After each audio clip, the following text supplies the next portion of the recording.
Hey guys, just checking to see if you can hear me. I had to start a new feed and felt like a race. I'm just glad I wasn't racing from one side of the room or building to another. So, yay for virtual.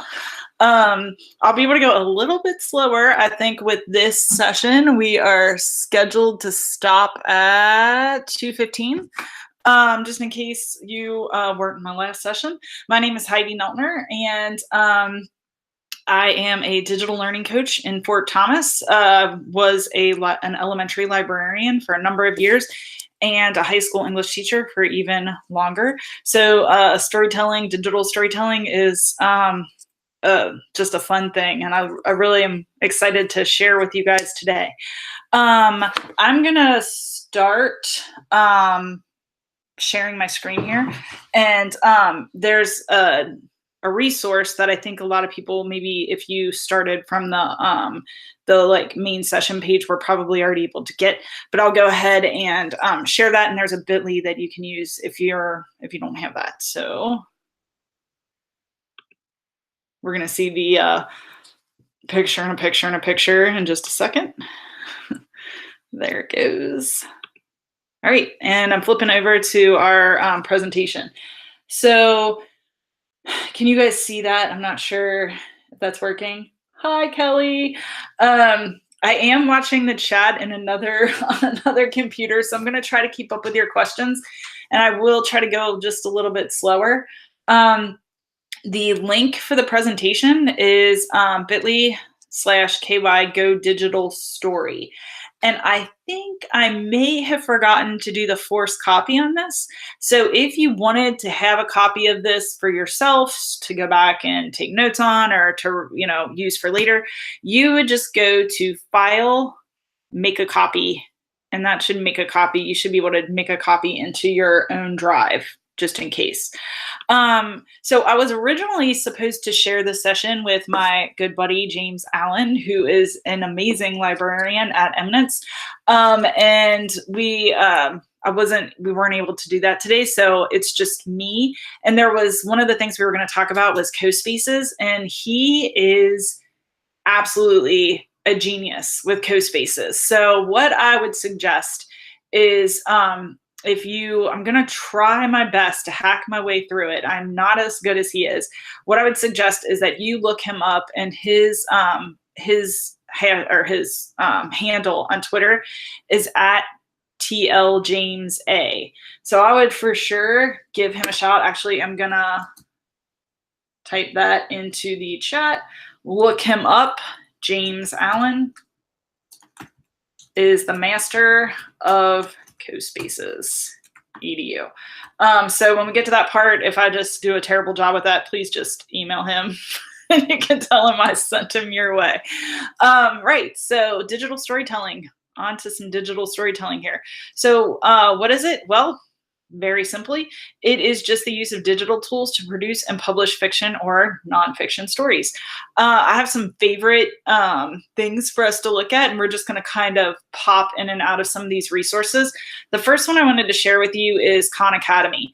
Khan Academy has an amazing Pixar in a Box session or topic, and it goes through all of these amazing topics like orientation, the art of storytelling. They interview people who actually made Pixar movies, and you get to see like what goes into creating a story and how these people like work and how they struggle.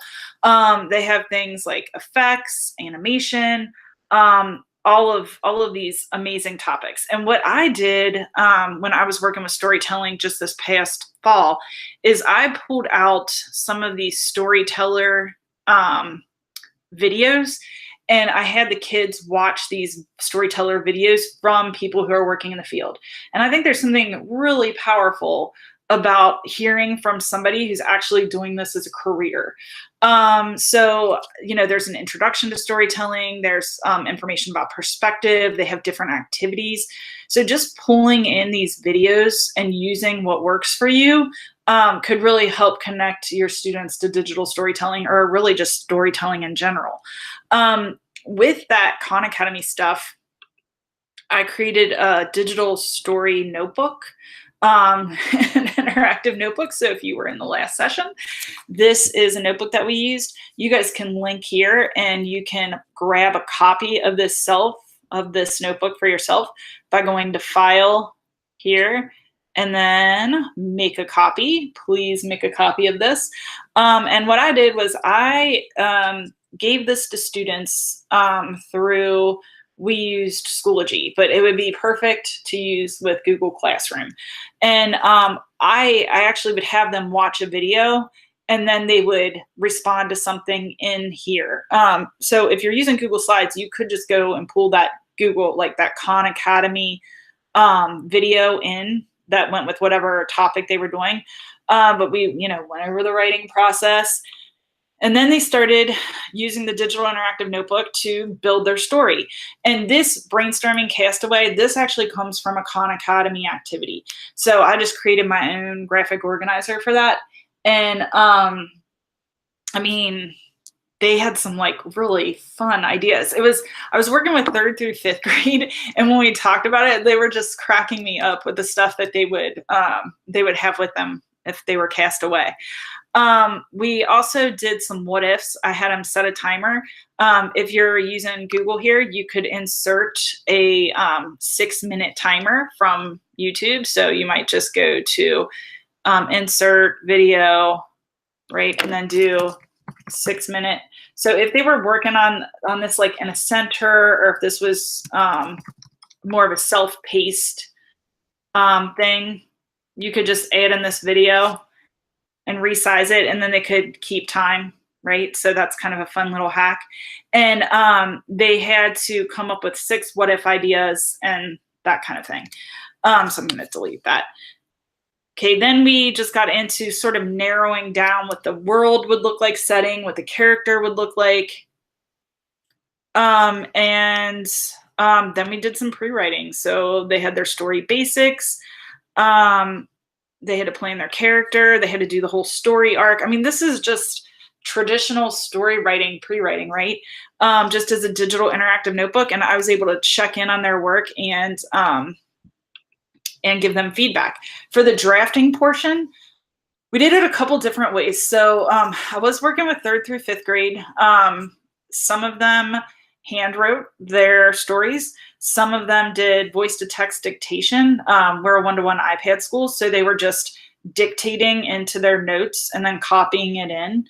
Some of them, they linked things, or they took pictures. I mean, the drafting I was pretty loose with because it's a draft. And I didn't get hung up on like, oh my gosh, you're voice dictating, you're writing.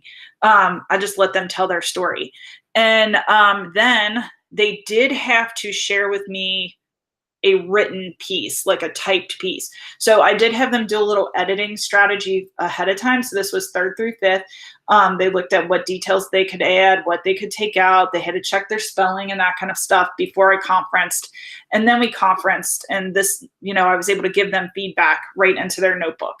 They then revised, and then we got into the producing and publishing phase. And in the producing and publishing phase, I had them consider what tools they were going to use, and if they were going to just write, if they were going to create videos, if they were going to try app smashing.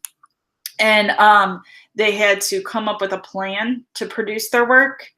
If I skip down here to slide 22, they had to create a storyboard, and they just duplicated this slide as much as they wanted to. So if they were making a video game out of their story, or if they were creating a video or a cartoon or an ebook, they just had to storyboard out what was going to go onto each of the pages, and then we conference, and then they created. So I mean, it's the writing process, but it's like, how do we create that writing process into a digital, venue for them to work through and for us to collaborate on? And so that digital story, the digital interactive notebook was really instrumental, or can be really instrumental, in helping kids produce their writing. FTI Lab, this is where I was actually working with kids because I am a coach. I have an after-school program, and this is the website that we used, that I created for them. And what they did was they came here for some additional resources. And they would just click on if they were going to do like an informational news report, what they needed to consider. And these are tools that they can use. This is a work in progress. My plan is to add student samples to this eventually, and also to add how-tos. So, if you are kind of maybe on this page, bookmark it, and you can feel free to come back and use it later, because I will hopefully be adding things as we go. So that's just some of my favorite sort of writing, like tools for process writing that I found. I don't know if anybody, please feel free in the chat to add things that you've done, add tools that you have. I love to learn from you, obviously. And that chat box is there to just pop in questions or anything like that. Does anybody have any questions on the process while I'm kind of like, before I get into like publishing, tools for publishing? And I know there's kind of a lag, so I don't want to just like have a bunch of silent time while I wait. But if it pops in, I'll be keeping my eye on that, and I'll pop over and answer that question for sure. Now we're going to get into some publishing tools for what they can do with their writing. So, I think as teachers, a lot of times we just have them write and then we just put it in a folder and we never do anything with it. But I think that the kids take a lot more ownership of the writing if they're encouraged to do something with their writing. So even if it's a news report of an informational piece, or a blog post, or building a website, or, there are just so many potential tools that they could use to have a voice. And we use iPads. So some of my favorite tools for creating stories in iPads at different ages are Toontastic 3D. That's the little monkey guy right here. If you have any iPads, or if you have an iPhone, it's a fun app. My 4-year-old son can create a story out of that. And if we have time, I'll show you guys that at the end. We do a lot with iMovie. Bloxels is a video game creator. This is pretty fantastic. I had a 5th grade class this past year do a westward expansion unit, and they made a story, like a westward expansion story, like the wagon train. Why am I blanking out on that? And they had different obstacles that they had to overcome in this video game, and that has storyboards where it pops up these little story parts along the way. So that really does help them create a digital story using a video game, which is what video games are. Doing green screen, I'm not sure if you were in the elementary track this morning, but Carrie Yates talked about green screening. This is such a fantastic app. You can use it on an iPad. You can even use it on your phone. It is a paid app though. Some other ones are Puppet Pals, Lego Stop Action. Duck Duck Moose makes some great apps for storytelling, Fairy Tale Princess Maker and Superhero HD. And then Book Creator. And Book Creator is a Chrome app now, and you can use it in the Chrome browser, and it's also on the iPad. And I'm going to kind of show you a little bit of both of those. Tools to publish, and this would be device agnostic, meaning you could use this on any of your devices, is CoSpacesEDU, which will turn it into virtual reality. Spark, Adobe Spark, where you can get posts, video, and pages. Carla, I will show you in just a minute how to access that. And hopefully you'll be playing around with it in just a few minutes.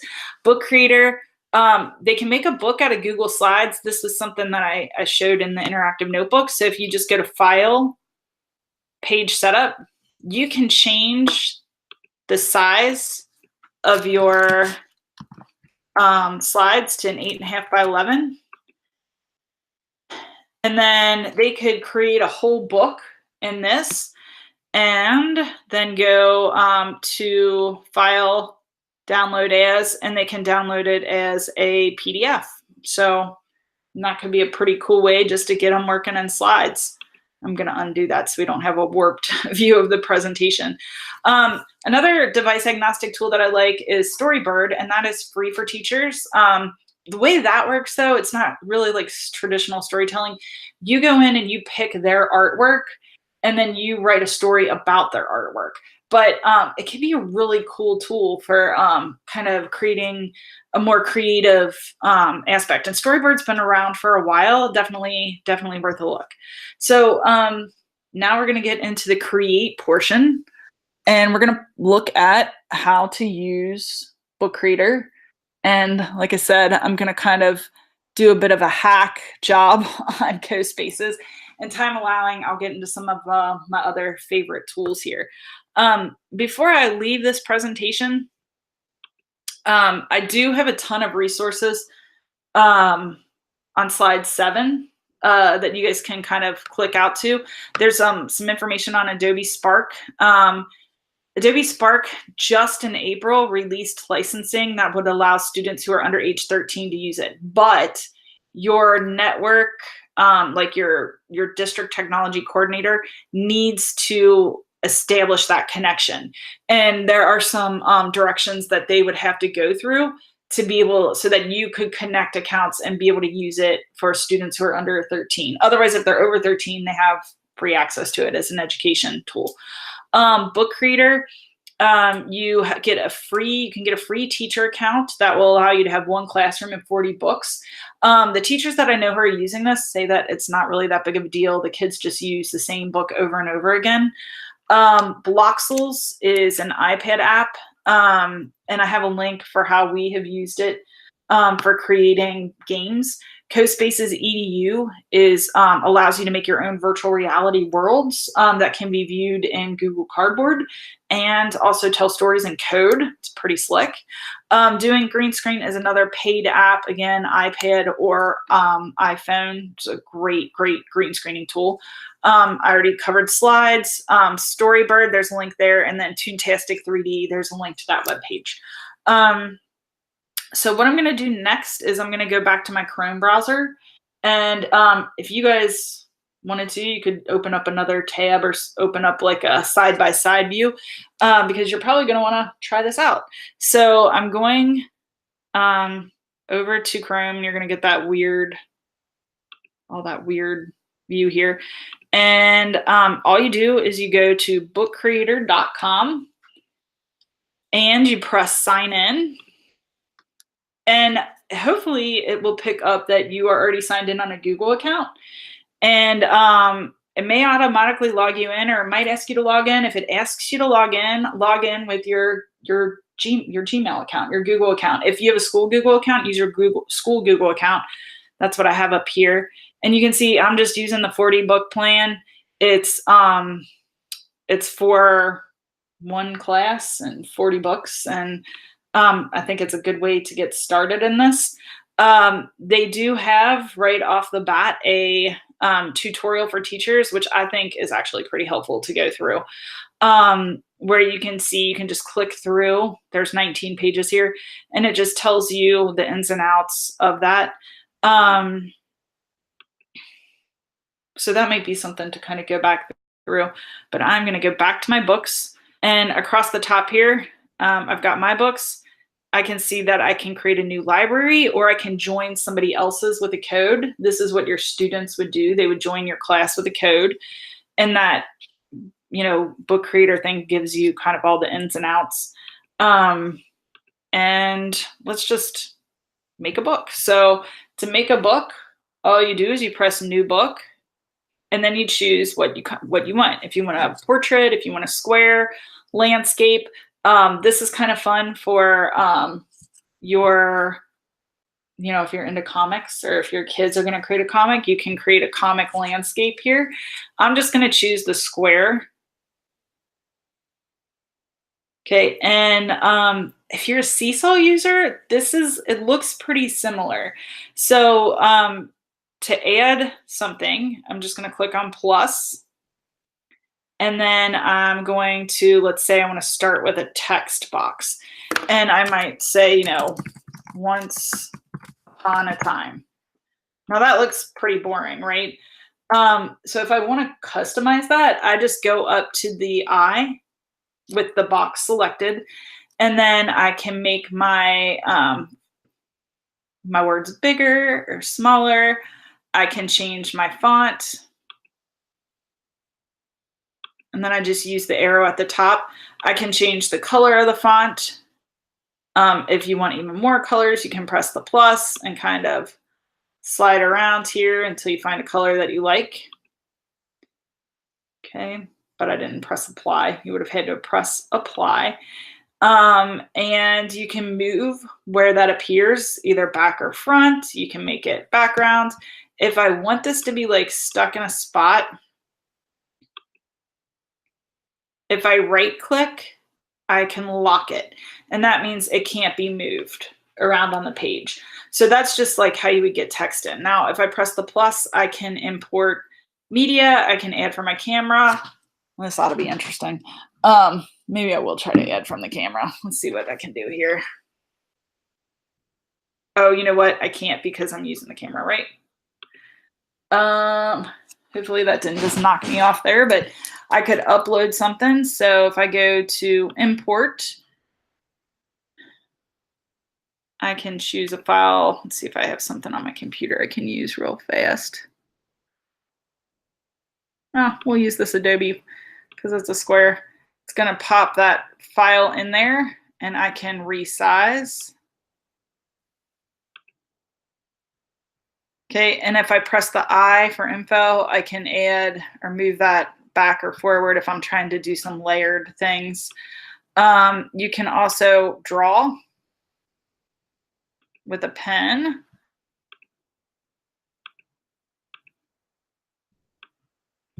So I'm just using the trackpad on my computer. That's going to be awesome. That's a tree, just in case you can't tell. Okay. And then when I'm finished, so you can change how big that is. You just press done and it uploads that. And then once it uploads it, my drawing becomes an object that I can scale and change the size of, which is kind of nice. And even better, I can add a recording. So I can add a voice recording. My microphone is being used, but I'm hoping that you guys get a chance to try that. So this is nice because if you are making a book for your students to use, let's say we're going to make something for young students, you could do a voiceover of all the text. So like if first graders, I know sometimes they have, and especially in the beginning of the year, have trouble reading some of the text, you could do a voiceover and read the directions to them or read the book to them. If you're a world language teacher, you can read the text, getting all the inflection that you need and the accent kind of thing. Or you could have your students do that as an assessment. So that ability to add a voiceover is really amazing. And you can layer those voiceovers in, and I'm not going to be able to show you right now, unfortunately, because I'm using the microphone, but you can layer those in and kind of hide that even underneath pictures. So kids would click on the picture and then it would read the text to them. To add a page, I'm just going to press this little arrow here and then, just start inserting my content. You can do shapes too. For shapes, they have like little speech bubbles. The speech bubbles become text boxes. So if you're making a comic book, heaven help me, I'm going to draw a stick figure with my trackpad.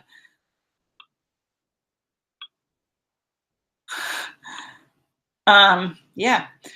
So done. That becomes an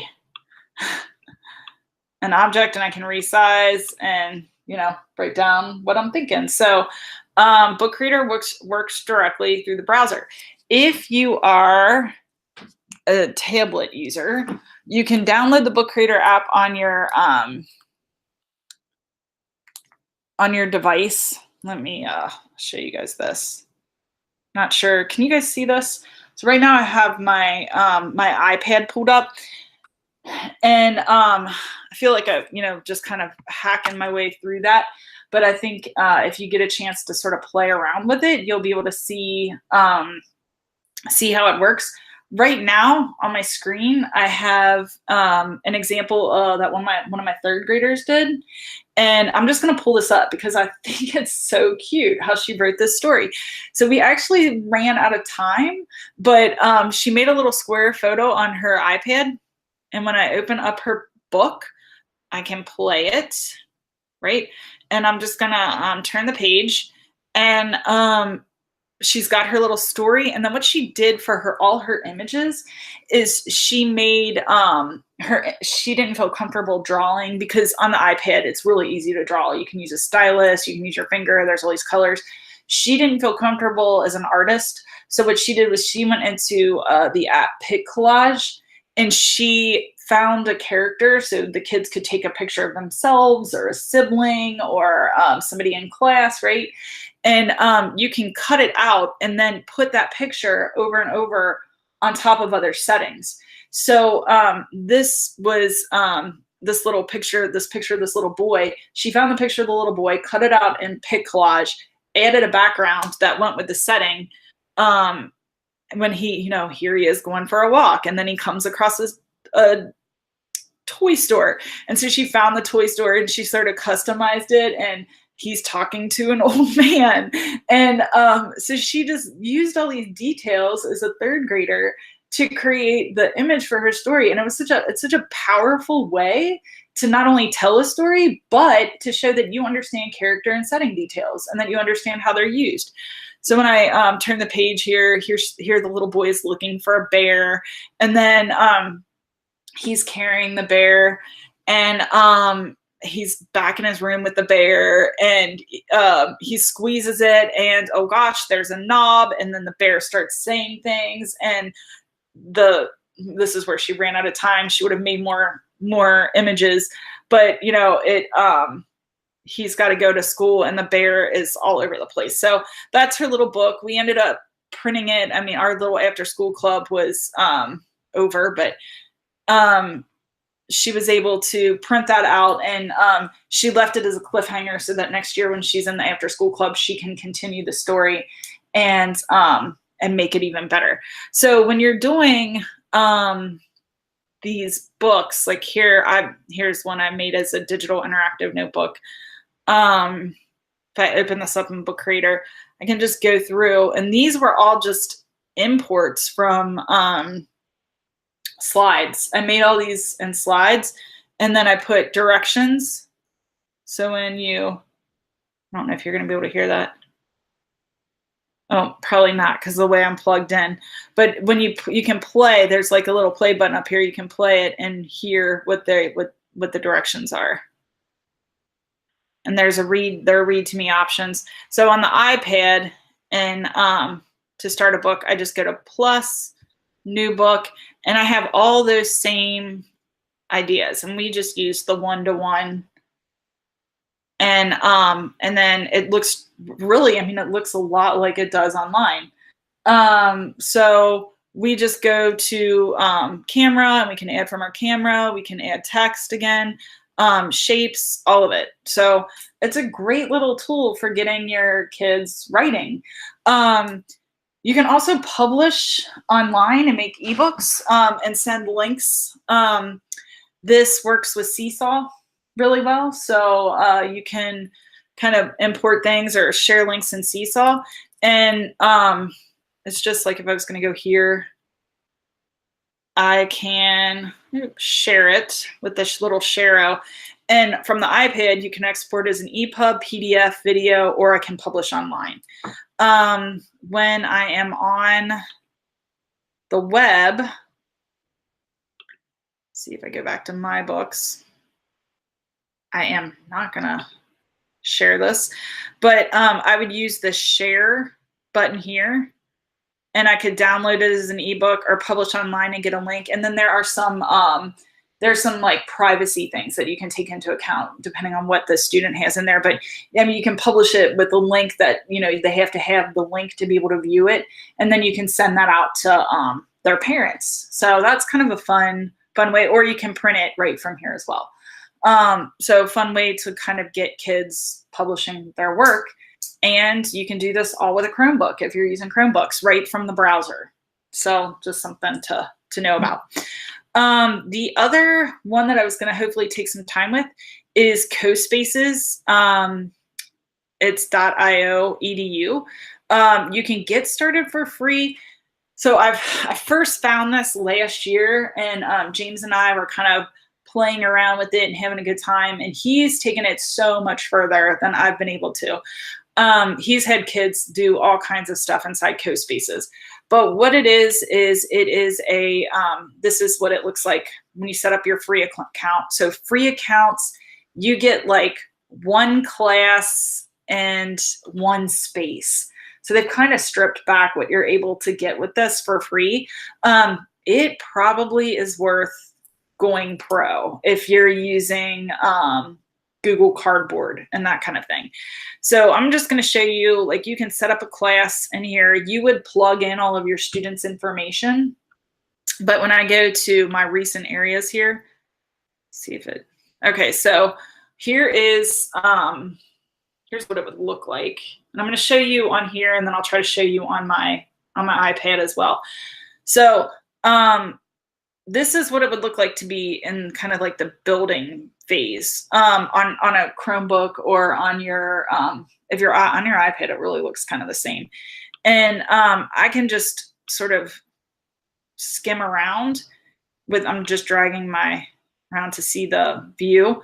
And what I'm going to do here is if I want to add something, I click on library, and then I can add in a 3D object.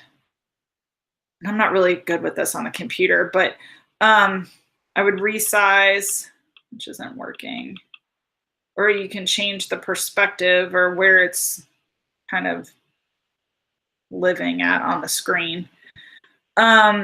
And then on the side, when I pull out this little tab, this is where I can add scenes.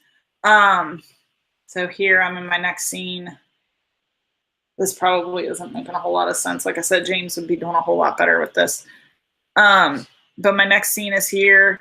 And let me add a new scene so you can see what that looks like. So when you add a new scene, you just go to Environment. And you're just going to drop in a spot. This camera gives you the angle. So if I want it to go up, I can raise it. Well, it's not raising. I can move it forward. I can change how it looks, and this will make hopefully a little bit of sense in just a minute. And I'm not getting that to go anywhere.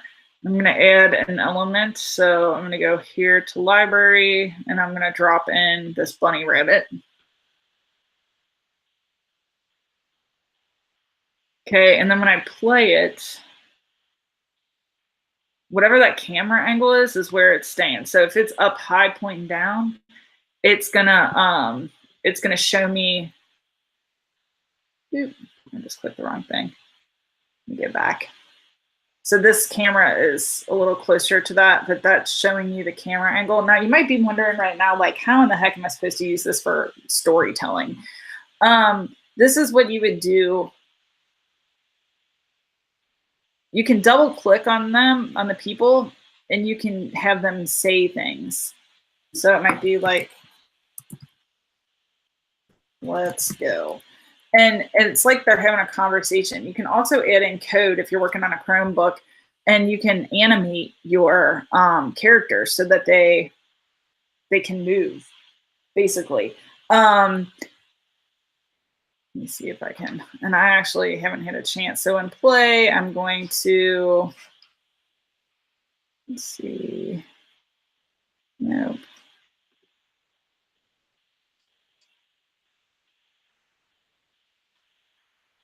Well, I'm not going to do a very good job of showing this right now, so I might skip this part. But there's all kinds of really good tutorials online, because this is kind of not showing me the whole view, and I can't really tell what I'm trying to do. Sorry about this. When I come over to the iPad, and open up the app, they have just added the coding to the app. Before it wasn't available. So here's my, here's that scene there. And when I play it, oh, my dog just popped in. When I play that, if you're using a phone, you can, down in the bottom right corner, there's a, the VR viewer, and you can put it into Google Cardboard and then turn your head and it will move. I don't know if you guys, I'm moving the iPad right now so you can see how that's working. Or if you're using it not in the VR mode, you would just use your finger and you would drag around and view the scene that way. I don't know if that popped in with where the guy says, oh yeah, it did. So I might say hi. And then the hi pops up, and when I play it, you can see that he's saying hi. Now, I wish I had some examples here to show you, but we used this for like retelling stories. One of our teachers last year did the Sign of the Beaver, and they built out whole set like scenes from Sign of the Beaver with key dialogue and places, and put those little speech bubbles and things like that in there. And then James has some really good examples of the kids creating stories and like coding to make actions happen. So it's really something interesting to kind of play around with, even though I'm not doing a great job of kind of sharing how that works. So we do have a few minutes. Does anybody have any questions or want to see any other of the apps or ideas that I've mentioned to use? And you can just kind of pop that into the chat box.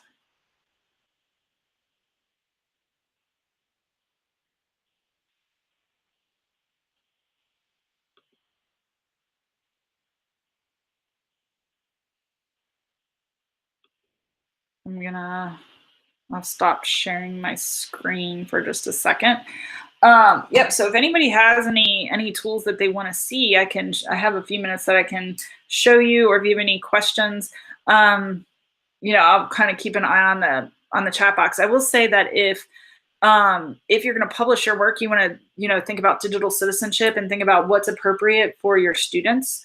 You know, younger students, especially students under 13, we really have to worry about like protecting their identity and not sharing locations and things like that. So if you're going to share anything that your students have done, you might think about just sharing it within school or sharing it in a way that only people with the link can view it. I think that helps allow them to share, but not share to the world. Now, as they get older, you can certainly encourage them to do things like blog, create websites, and post their information there. That's really the big gist of what I have. Book Creator is a great tool. CoSpacesEDU, definitely worth taking some time this summer with. And then if you have iPads, or if you have tablets, like Chrome tablets or, you know, Android tablets that are attached to the Chrome store, you can get some of these other tools like Adobe Spark as apps, but all those tools are available online, and it doesn't matter what device you're using. So the Adobe Video, the Adobe Pages, which creates websites, those are all things that are worth taking a look at. That's really all I have. Please feel free to connect with me. My Twitter handle is at Heidi Nelt, and then I've just typed that into the into our chat. You can also email me at my school email, heidi.neltner@fortthomas.kyschools.us. Share on Twitter and put KYGoDigital hashtag and tag me in that with @HeidiNelt so that I can see the cool stuff that you're doing. Yeah, so if you have any ideas, please share. I see that Lori's saying this would be good for 3rd grade short story writing piece. Yes, get those short stories off of paper and get them in a format that they can use to share. I mean, the Book Creator thing is such a great and easy way. Or making videos using Adobe Video Spark, like that would be really cool. So thanks for being here, and I hope you guys have a great summer and share all the cool stuff that you're doing. See y'all.